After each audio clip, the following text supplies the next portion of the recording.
మానుకోలేదు. తన వక్రబుద్ధిని మజ్లిస్ పై ఉన్న ప్రేమను చూపిస్తున్నా ఉన్నాడు. హైదరాబాద్ ను మరో ఇస్లామిక్ రాజ్యంగా మరో ఇస్లామిక్ కంట్రీగా మార్చుదామని చూస్తున్నాడు.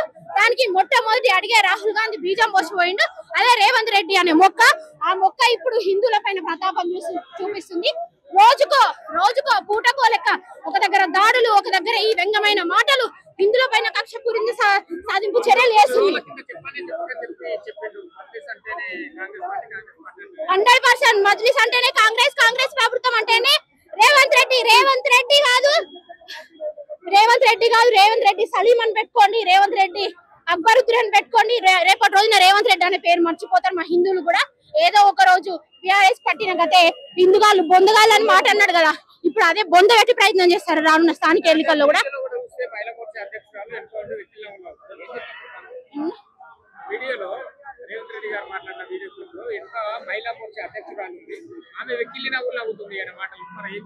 అవును, వెక్కిల్ నవ్వు. ఈ పిచ్చి పట్టిన చూసి ఎవరైనా వెక్కిల్ నవ్వునే నవ్వుతాడు. పిచ్చి పట్టినట్టు బిహేవ్ చేస్తూ హిందూ మతం పైన, హిందూ ధర్మం పైన, హిందూ వ్యక్తుల పైన ఇలాంటి వాక్యాలు వేస్తే వాడిని పిచ్చోడనే అంటారు. ఈ పిచ్చోని గద్దెనెక్కి కూర్చోబెట్టుకున్నాం కదా, మన హిందువుల తప్పు. ఇప్పటికైనా హిందువులారా మేల్కొనండి. హిందూ ధర్మం కోసం, సనాతన ధర్మం కోసం ఒక హిందూగా పుట్టినందుకు ఈ కాంగ్రెస్ ప్రభుత్వాన్ని బొంద పెట్టాలి రాబోయే రోజులను వేడుకుంటున్నాను అందరికీ. జై హింద్, భారత్ మాతాకి జై. ముఖ్యమంత్రి రేవంత్ రెడ్డి అలియాస్ రేవంత్ దీన్ ఇవాళ హిందువుల యొక్క మనోభావాలను దెబ్బతీయడమే లక్ష్యంగా ఇవాళ పనిచేస్తా ఉన్నారు, పరిపాలన కొనసాగిస్తున్నారు. గత ముఖ్యమంత్రి హిందుగాలు బొందుగాలన్నందుకే ఒక తెలంగాణ ప్రజలు హిందువులందరూ ఏకమై ఆ బొందుగాని ఫామ్ హౌస్ పరిమితం చేశారు. ఇవాళ ఇదే పంతాన రేవంత్ రెడ్డి గారు అలియాస్ రేవంత్ దీన్ ఇదే పంతాన వాళ్ళ యొక్క పరిపాలన కొనసాగిస్తే రేపు రాబోయే రోజుల్లో ఈ యొక్క రేవంత్ దీన్ని అదే దారుశాలకు పరిమితం చేసి రేవంత్ రెడ్డి గారిని కొండరెడ్డిపల్లి వరకు తరిమి కొడతారు హిందువులందరూ ఏకమని చెప్పేసి సందర్భంగా హెచ్చరిస్తూ వెంటనే హిందువులందరికీ కూడా ఈ యొక్క ముఖ్యమంత్రి బహిరంగ క్షమాపణ చెప్పాలని చెప్పేసి భారతీయ జనతా యువ మోర్చా తరపున వాళ్ళు డిమాండ్ చేస్తున్నారు. భారత్ మాతాకి జై. విమర్శిస్తూ మాట్లాడిండో అదే రేవంత్ రెడ్డి గారు నెల కింద ముస్లిం టోపీ పెట్టుకొని ముస్లింస్ అంటే కాంగ్రెస్ అని చెప్పిన వాళ్ళు ఇది హిందువులు అందరూ చూస్తున్నారు.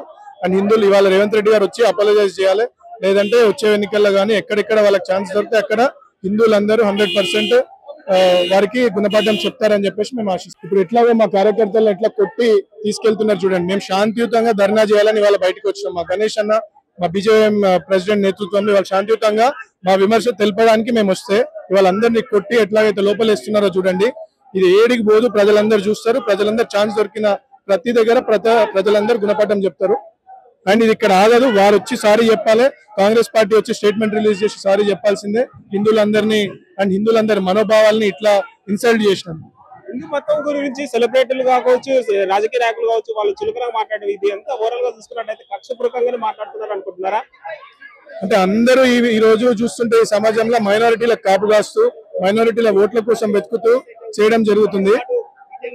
అండ్ దీన్ని ప్రజలు 100% లెస్ అని చెప్తారు. హిందువులపై సీఎం పదవిలో ఉండి కూడా రేవంత్ రెడ్డి గారు హిందువుల మీద చేసిన అనుచిత వ్యాఖ్యలు వెంటనే వెనక్కి తీసుకొని భారతీయ జనతా పార్టీ ఈ రోజు శాంతియుతంగా పోరాటం చేస్తుంటే వాళ్ళని అరెస్ట్ చేసి అక్రమంగా వాళ్ళని కొట్టి తరలించి అరెస్ట్ చేయడం జరుగుతుంది. ఇది తీవ్రంగా ఖండిస్తున్నాము. హిందువుల మనోభావాలు దెబ్బతీసినందుకు సీఎం రేవంత్ రెడ్డి గారు అందరికి, హిందూ బంధువులందరికీ కూడా క్షమాపణ చెప్పాలి. ఆయన ఓట్స్ వెనక్కి తీసుకోవాలా, ఆయన క్షమాపణ చెప్పాలని బీజేపీ తరఫున మేము కోరుకుంటున్నాం.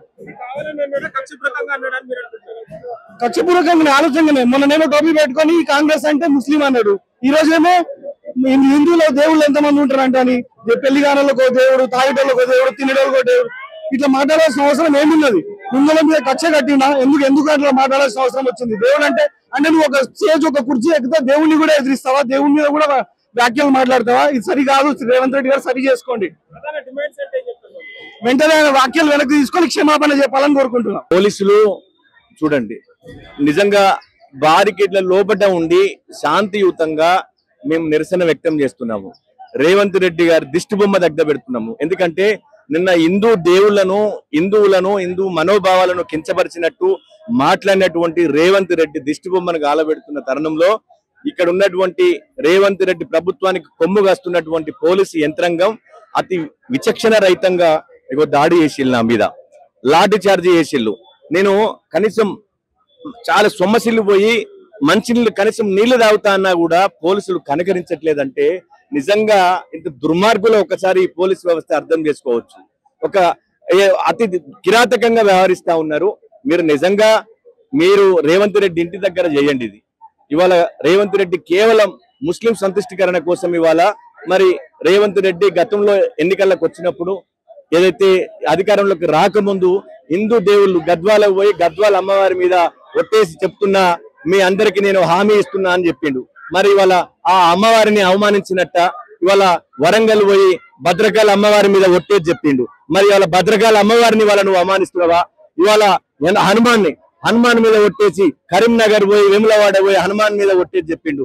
మరి ఇవాళ హనుమాన్ ని నువ్వు అవమానపరిచినట్ట ఒకసారి ఇవాళ ఈ యొక్క హిందూ సమాజానికి చెప్పాల్సినటువంటి అవసరం ఉన్నది. రేవంత్ రెడ్డి గారు ఖబర్దార్, నువ్వు కేవలం ఓట్ల రాజకీయం చేయకు, హిందువుల మనోభావాలను కించపరచకు. ఇవాళ నువ్వు కూడా ఒక హిందువే, అది మర్చిపోయి ఇవాళ ముస్లిం టోపీ పెట్టుకొని తిరుగు నిత్యం.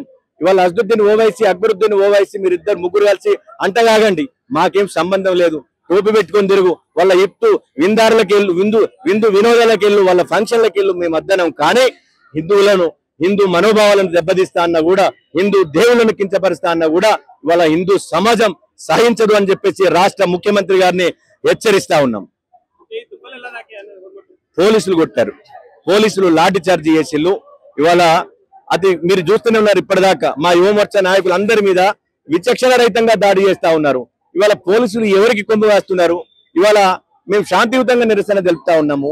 ఒక ప్రజాస్వామ్య పద్ధతిలో ఇవాళ అంబేద్కర్ కల్పించినటువంటి హక్కును వినియోగించుకొని ఇవాళ మేము ప్రజాస్వామ్య పద్ధతిలో నిరసన తెలుపుతా ఉంటే ఇవాళ మా మీద దమనకాండ చేసి మమ్మల్ని ఎక్కడికక్కడ మా మీద లాఠీ చార్జీలు చేసి ఇవాళ అక్రమంగా అరెస్టులు చేస్తున్నారు. మహిళలను చూడకుండా, యువ నాయకులను చూడకుండా, ఎవరిని అని చూడకుండా ఇవాళ కిరాతకంగా అరెస్ట్ చేస్తున్నారు. ఇది సరైనటువంటి విధానం కాదు.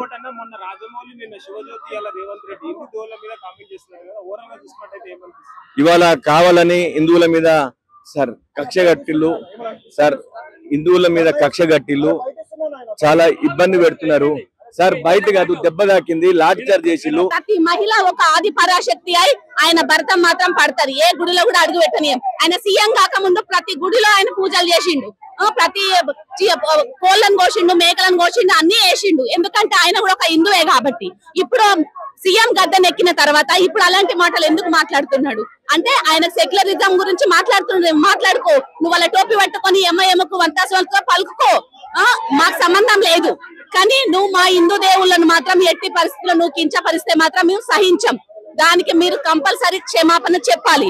ఒకప్పుడు రజాకర్ల పాలన ఉండేది, ఇప్పుడు మీరు ఎంఐఎంకు వత్తాసు వాళ్ళకి నువ్వు మళ్ళా రజాకర్ల పాలన తీసుకురావాలనుకుంటున్నావా?